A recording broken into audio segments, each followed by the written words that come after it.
Hello दोस्तों, इस YouTube channel के अंदर मैं हीरालाल मीणा आप सभी का वेलकम करता हूं, स्वागत करता हूं। आज फिर एक नए टॉपिक के साथ में हम आपके समक्ष उपस्थित हुए हैं। आज का टॉपिक रहेगा हमारा कि आत्मविश्वास कैसे बढ़ाए। लेकिन उससे पहले आप इस चैनल को सब्सक्राइब कीजिएगा और बेल आइकन बटन को जरूर दबाइएगा, क्योंकि आने वाले नए नए लगातार वीडियो आपको मिलते रहें और आप इस चैनल के माध्यम से, वीडियो के माध्यम से नॉलेज को अपने जीवन के अंदर कई सारी चीज़ों को घटित करते रहे, कई सारी चीज़ों को आप समझते रहे, देखते रहे। इस चैनल के माध्यम से आपको बहुत सारी अच्छी अच्छी वीडियो के बारे में जानने का मौका मिलेगा। तो चलिए दोस्तों, आइए आज के वीडियो के माध्यम से आपको एक टॉपिक के बारे में जो बताने वाला हूँ, आत्मविश्वास के बारे में, उसकी शुरुआत करते हैं। आत्मविश्वास क्या होता है? आत्मविश्वास क्या होता है, ये आपका सवाल है। कमेंट में इसके बारे में मुझे ज़रूर बताइएगा। आत्मविश्वास अपना अपना व्यू देना आपको कमेंट के अंदर। मैं बताता हूँ आत्मविश्वास क्या होता है। आत्मविश्वास से ही सफलता की जननी है। आत्मविश्वास वो होता है कि खुद की नज़रों में खुद क्या सोचते हैं, खुद की नज़रों में खुद के प्रति कितना विश्वास है, खुद की नज़रों में खुद के कर्मों के प्रति कितना भरोसा है, यही आत्मविश्वास होता है। आत्मविश्वास के बिना व्यक्ति जीवन में कुछ नहीं कर सकता। आत्मविश्वास यदि है तो वो किसी भी चीज़ को, असंभव काम को संभव बना सकता है। फॉर एग्जाम्पल, दशरथ मांझी एक ऐसा व्यक्ति था जिसने 22 साल के अंदर एक पर्वत को हाथ तोड़े और छीने के माध्यम से चीर दिया था। अरुणिमा सिन्हा एक आत्मविश्वास था जिसकी वजह से आज दुनिया के 8 उच्चतम एवरेस्टों को फतह कर चुकी है और लगातार लगातार करती जा रही है। तो आत्मविश्वास की वजह से व्यक्ति कोई सा भी काम कर सकता है। आत्मविश्वास कैसे बढ़ाए, इस चीज़ के बारे में आपको बताने वाला हूँ। लेकिन उससे पहले एक छोटी सी घटना से हम अपनी बात को प्रारंभ करते हैं। एक बार स्वामी विवेकानंद जी एक रेल में यात्रा कर रहे थे। उस रेल के अंदर एक भिखारी बैठा हुआ था।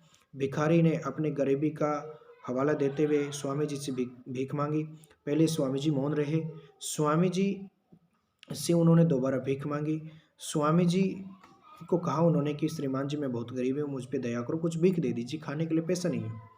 ऐसा सुनकर स्वामी जी की आंखों में आंसू आने लगे, आंसू टपकने लगे। और पास में बैठा एक पड़ोसी था, उसने पूछा स्वामी जी से कि स्वामी जी, आखिर बात क्या हो गई है जिसकी वजह से आप आंसू आ गए आपके जीवन में, आपकी आंखों में। उस विवेकानंद जी ने, स्वामी जी ने उस भिखारी से कहा कि इस अमीर द्वारा दयनीय जीवन जीने एवं भीख मांगने के कारण मुझे बड़ा कष्ट हुआ है। उस पड़ोसी ने पूछा कि एक बात बताइए स्वामी जी, कि ये व्यक्ति तो भीख मांग रहा है, लेकिन आपने इसको अमीर की संज्ञा क्यों दी, अमीर क्यों बोला? स्वामी जी ने कुछ नहीं कहा और डायरेक्ट भिखारी से पूछते हैं कि भिखारी जी, क्या आप अपना बायां हाथ मुझे 1 लाख रुपए में दोगे? मुझे खरीदना चाहता हूँ, मैं आपको पैसे दूंगा। भिखारी ने मना कर दिया। देखिए मजे की बात, स्वामी जी बोल रहे हैं कि आपका बायां हाथ दे दो, मैं आपको 1 लाख रुपए दे दूंगा, लेकिन भिखारी ने मना कर दिया। फिर स्वामी जी ने कहा कि आपका दायां हाथ 1 लाख में दे दो, नहीं। तो उन्होंने कहा, क्या दायां हाथ 1 लाख में नहीं दोगे? बोला नहीं। क्या बायां पाँव 1 लाख में नहीं दोगे? नहीं। क्या दूसरा पाँव 2 लाख में नहीं दोगे? बोलेगा नहीं। नहीं, ये बेचने के लिए नहीं है। क्या एक आंख 2 लाख में दोगे? फिर भी उत्तर नकारात्मक ही था। क्या दूसरी आंख के 5 लाख दूं?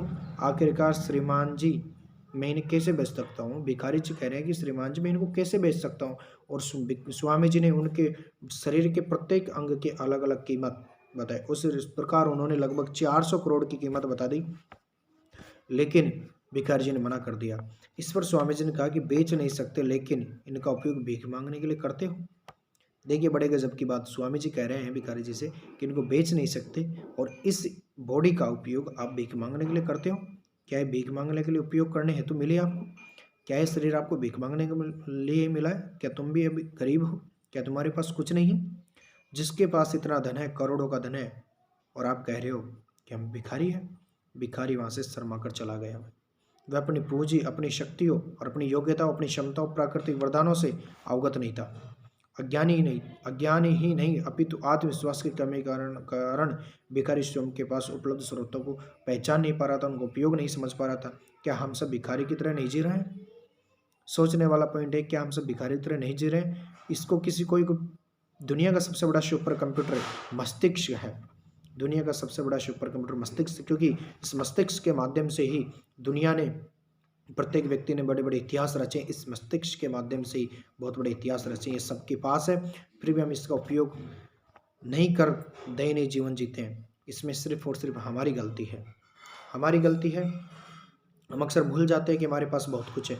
पर हम हमेशा जो नहीं है उसकी चिंता में दुखी रहते हैं, जबकि हर एक के पास अपनी क्षमता है जिनका उपयोग हमें करना चाहिए। लेकिन होता ही है कि हम दूसरे की प्रतिभा के बारे में सोचते हैं, अपनी क्षमता उपयोग ही नहीं करते, या कोई भी प्रतिभाहीन नहीं है। ईश्वर ने हम सब में खूबियाँ भरी है, ज़रूरत है उन्हें निखारने की।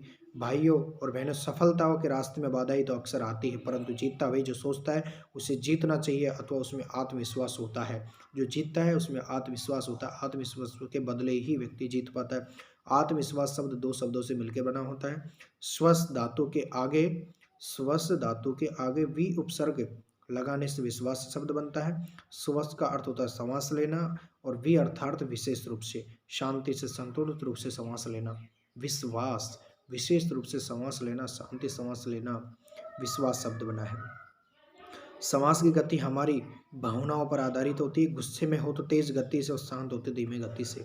अर्थात जब आप विशिष्ट रूप से सांस लेते हैं, इसके आगे आत्म अर्थात स्वयं का उपसर्ग जोड़ते हैं, इससे परिलक्षित होता है कि सांस इस तरह लेना कि स्वयं में आ जाए। यह आत्मविश्वास का अर्थ है। समझ में आया होगा आत्मविश्वास का अर्थ क्या हुआ, कि सांस इस तरह से लेना चाहिए कि स्वयं के अंदर ही आ जाए, वही होता है आत्मविश्वास। आत्मविश्वास सफलता की जननी होती है, और सफलता जो है आत्मविश्वास की गोद में पलती है। आत्मविश्वास सफलता को पाने का सबसे बड़ा मंत्र है, महामंत्र। मैं तो यही कहता हूँ कि आत्मविश्वास जिसके अंदर नहीं हो, दुनिया के किसी भी सेक्टर के अंदर सफल नहीं हो सकता है। सफलता की पहल करने तथा सफलता का सपना देखने के लिए आत्मविश्वास जरूरी होता है। और आखिरकार ये आत्मविश्वास की कमी हमारे अंदर होती क्यों है? कभी आपने सोचा होगा कि आत्मविश्वास की कमजोरी या आत्मविश्वास की कमी हमारे अंदर होती क्यों है? सिर्फ एक ही वजह है, जिस सेक्टर के अंदर अपन कर रहे हैं वर्क, जिस सेक्टर के अंदर अपन जा रहे हैं, उस सेक्टर के अंदर अपने को पूर्ण रूप से नॉलेज नहीं होना ही हमारा आत्मविश्वास कमजोर रहता है। जिस व्यक्ति को पता है कि दुकान पे जब जाता है, और दुकान पे जाकर के अगर कोई भी चीज़ वो खरीद के लाता है जिसकी कीमत 100 रुपये है, तो बिल्कुल आत्मविश्वास के साथ कह सकता है कि 100 रुपये की है तो है। और आप जब उस दुकान वाले को सामान के बदले 100 रुपये देते हैं, तो आप बिल्कुल कह सकते हैं कि मैंने आपको 100 रुपये दिए, क्योंकि आपको पता है 100 रुपये की चीज़ है, 100 रुपये मैंने दे दिए। अगर आप 90 रुपये दोगे, 100 रुपये बोलोगे, तो आपका 10 रुपये का झूठ पकड़ा जाता है। इस प्रकार कई सारी चीज़ें होती है। तो आज से आप अपना आत्मविश्वास को दृढ़ निश्चय में बदल लीजिए, आत्मविश्वास को मजबूत कर लीजिए, और अपने सेक्टर में अपने काम के प्रति लगन और मेहनत के साथ उतर चुके हैं। और आज का वीडियो अपन यहीं एंड करते हैं, और कल एक नए नेक्स्ट वीडियो के साथ मिलते हैं। आशा करता हूँ आपका दिन शुभ हो, भविष्य उज्ज्वल की कामना करता हूँ। आपका दिन शुभ हो। Thank you.